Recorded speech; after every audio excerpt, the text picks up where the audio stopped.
We are looking at how to pronounce this word, this name. Now, if you're looking for the name of the Paris Museum, it's different, but stay tuned, I've got the video for you to learn how to say it properly. Now, this very one in British English, it's said as Louver, stress on the first syllable, Louver. In American English, Louver.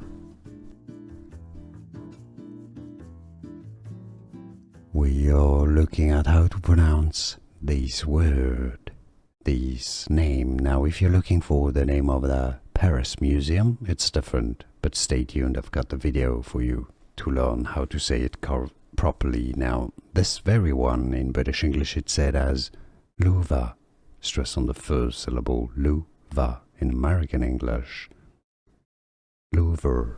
Here are more videos on how to pronounce more confusing words and names too many mispronounced. Like this video if you found it useful. I appreciate your support. I'll see you soon and thanks for watching.